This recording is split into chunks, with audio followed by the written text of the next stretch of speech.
In this review, I'm going to go over the Sony RX10. And basically what we have here is a super high quality point and shoot bridge style camera with a 24 to 200 constant f2.8 aperture Zeiss lens built in. It has rugged build quality, and it also has killer ergonomics, as you can see by the contours of the grip and the exposure comp dial on the top. Very well made. Very well made, and Sony really paid attention to detail on this camera. You can zoom from either the toggle by the shutter button or from the lens itself. Because this camera is designed for high quality video, the lens also has a switch so you can turn the notch off on the aperture mechanism, so you can actually scroll through the aperture smoothly without that notch clicking in your video.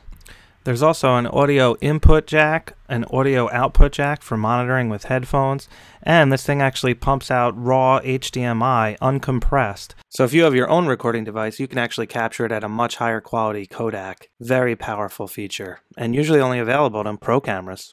A built-in flash, multi-purpose hot shoe, and OLED viewfinder, plus Wi-Fi and NFC make this camera a pretty complete package for any photography enthusiast.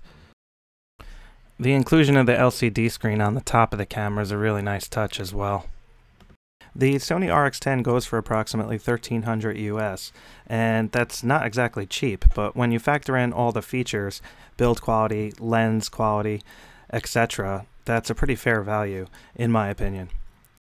The articulating screen on the RX10 is great because it allows you to aim up and down so you can shoot both high and low.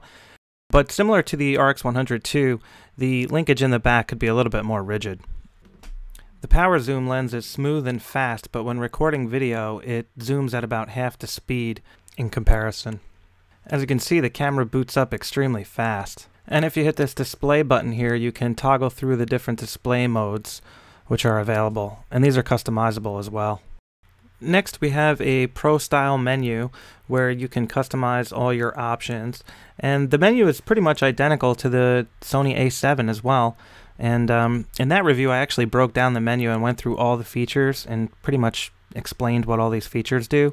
So if you want a full breakdown of all these individual features, check out the Sony A7 review that I put up on YouTube there, and it'll break all these down. But basically, it's the same, and it's very easy to navigate. The RX10 also has a function button, just like the A7, and it's great because it allows you to pre-program like all your favorite settings, just like this one, the ND filter. You can turn on and off, you can put your focus modes in there, totally customizable in the menu, and allows you quick access to all your favorite settings. It's a great feature, and I use it constantly. Alright, so let's move on, and I'm going to show you what this thing can actually do in the real world. So let me open up Lightroom and show you some sample photos at 100% crop so you can really see the detail and what this camera is capable of. I also want to show you some sample video and zooming with and without active mode on so you can see how that performs in the real world. Alright, so here we are in Lightroom 5 and we are looking at RX10 photos. And first what I want to show you quickly is just sort of what the lab looks like. The background lights are a little bit different than what it looks like in this image, but the rough setup is basically the same. So looking through the RX10 at 200mm, this is what kind of separation you can expect. It's pretty impressive. So if you look at it from here, you could see I had the camera on the tripod on the bottom right. I was focused here on this target, and then this is the color chart that's out of focus. All right, and then the lights are in the background, creating that, you know, bokeh effect. So that's at f2.8 at 200mm. This is at f4, 200mm, same thing. This is f5.6, and this is f8. So as you can see, even though the sensor is only 1 inch in size, you can still get some excellent separation and killer bokeh effect, as you can see here. Looking at the full scene, this is actually a higher ISO image. This is ISO 3200. So I just wanted to show you what the full scene looks like first. I'll zoom in up on this corner. This is at f2.8. And you can see even the corners are pretty ridiculously sharp. That Zeiss lens is very high quality, corner to corner. That's a RAW file. This is a JPEG file. You can see how they render pretty significantly different. So let me just go over some ISO shots here from the lab quick. And these are 100% cropped, so I don't even have to zoom in or anything. This is ISO 3200 RAW. This is ISO 3200 JPEG. So you can see how the JPEG really smooths over the image big time. There's RAW again, JPEG.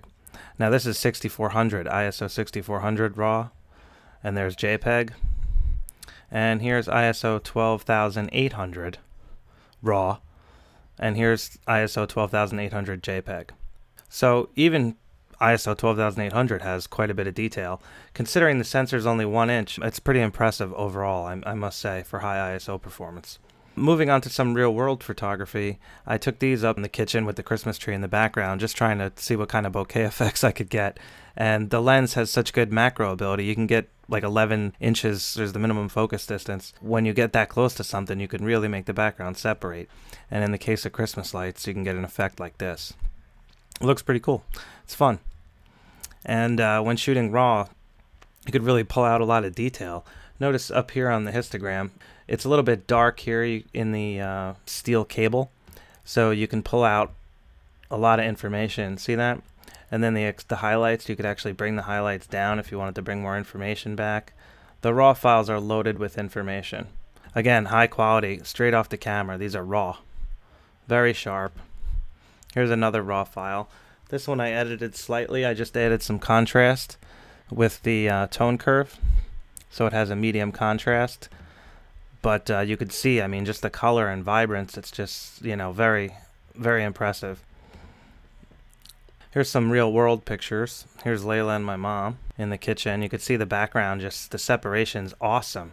This is right in the kitchen, zoomed in. Here's a picture of my dad. This is a RAW file, and here's JPEG. I was shooting RAW and JPEG, so you can see how the camera renders the JPEGs. It does a really good job, in my opinion.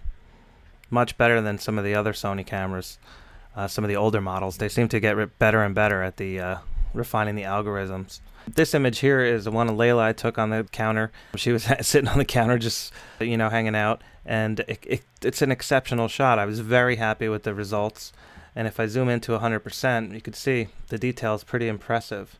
It was ISO 640, really not the highest ISO, but you could see the eyelashes and the detail is very good. And you know she wasn't holding still at all. The shutter speed's 1/200th of a second. I was hand holding, and I'm very impressed with that image. The camera's quite capable for sure. Moving on to versatility, the RX10 is really versatile with the 24 to 200 millimeter lens. And here's a picture. Layla got a dollhouse for Christmas. There's my mom. And you know, this is wide open, pretty much 24 millimeter. And then I zoomed in and took a picture. I mean, from like the same spot pretty much, you're able to do this and then this. That's quite amazing. And with a constant f2.8 aperture, the background's going to blur out and create really eye-pleasing results. These are straight off the camera, by the way. I didn't do anything to these images. Again, versatility. Here's wide open, 8.81, which works out to 24 millimeter. And I'll zoom in here so you can see the detail. It's really good. I mean, loads of detail, 20 megapixel. Even the corners are sharp. Check it out. Corner detail is very good. Hand holding. ISO 125. And then this is zoomed in. Same spot. This is zoomed in to 200 millimeter. And you can see how sharp it is. Very, very sharp. These are RAW files, unedited RAW files. So that's why they look a little bit flat. They don't really look that punchy contrast-wise because they're RAWs. Here's another one of Layla. We were going to the supermarket and I took a quick snapshot before we left. And then we're at the supermarket. Had fun there. And you can see the colors are vibrant. These are raw, straight off the camera again. Some fruit and vegetables and stuff. And just look at the separation. I mean, the background, the rendering is just Zeiss. It's really, really nice. And this is a point and shoot camera. So, you know, I mean, you're just walking around pointing and shooting, and you're able to do this, a snapshot of a garbage truck like this. You can see up here in the top left how the camera handles the super bright, you know, high contrast areas, and it does a really good job, in my opinion, especially for a 1-inch sensor. That Zeiss lens is exceptionally high quality. Here's another example of the separation you can get with that lens. Cool fence, and then here's zoomed in. You can see the background's totally bokeh'd out. Can't see anything. And then here's wide open, and from the same spot I just wanted to show you what you can do. Here's one, Here's zoomed in a little bit, and here's zoomed in all the way. Here's another scene, and I wanted to just zoom in and get a little more closer look at some of the detail up there, and it's real easy with a a lens like this. Finally, I took a panoramic, and this came out pretty good. I had it set to wide mode, and check this out. If you zoom in to 100%, you can see how it stitches it together quite well. It does a really good job. And check out this tree here in the middle. See this tree here? I walked over to it and took a shot close up. So it's like I said, the versatility is just remarkable. And here's a picture of Chopper. He was just taking a sniff. Zoom in on his eye here, and you can see how sharp this is. Look at that. Alright, lastly, what I wanted to show you was some studio photography. And my dad was willing to be a guinea pig, which was very nice of him. And I took a couple of test shots. Now, check this out. 100% crop. This is in JPEG mode. I think that's very remarkable for a 1-inch sensor. Here's another one from the studio. Straight off the camera, JPEG. You can see how sharp they look, how good they look. Just using one softbox, that's it. One light source. Very simple. Here's another one of Layla. Different scene. Just Layla by herself. I have the lights set up a little bit different. I'm just playing around in the studio. This is actually a raw file. Let me zoom in here so you can see how sharp this is. Just look at the hairs individually. They're like little razor blades, nice and sharp. So that's pretty much it for the images that I wanted to show you. So now we're going to move on to some sample video, and we'll get a better look at the zooming effects, things like that. Alright, stay tuned.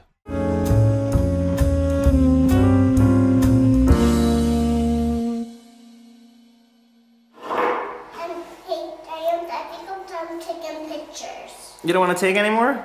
Maybe just a few more? Yeah. Thanks, buddy. I'm using a tripod. I got active, all the steady shots off. Whoop! There she goes. Get back on the stool. Where you go? All right, let me zoom in on your face, okay? We'll play a game. All right, I'm gonna zoom in. Stay still. There's my girl. Look at that pretty face. Smile. Oh, say cheese. Cheese. That's clear image zoom right there. Right there is 200mm. I'll show you in a second, baby. You're doing very good, thank you. Alright, buddy. And I'm at f2.8, panning out. Like I said, I have all the steady shot stuff turned off.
Scorpion. Oh, scorpion. Green. That's a scorpion right there.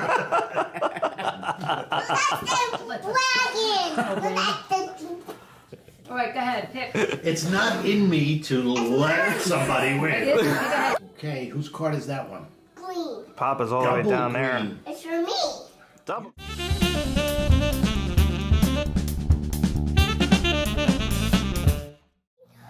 Sitting there. Chubbers. Stay still. Daddy. Chubbs. Chubb. There he is.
train, and then we put a cupcake in there, and then a little pony, then we soup a lot.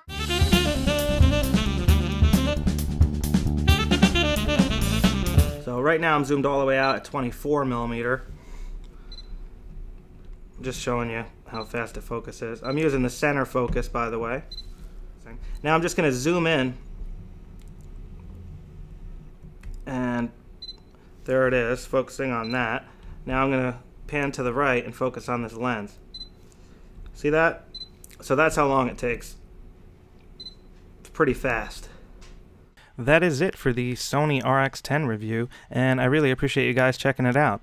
I also greatly appreciate your support by using the BH Photo and Amazon links below the video and on my website, sonyalphalab.com. Using the referral links costs you nothing, but it gives us a small credit. It also ensures we continue to get this equipment that we review for you guys. So thanks again, and have a great day, everybody.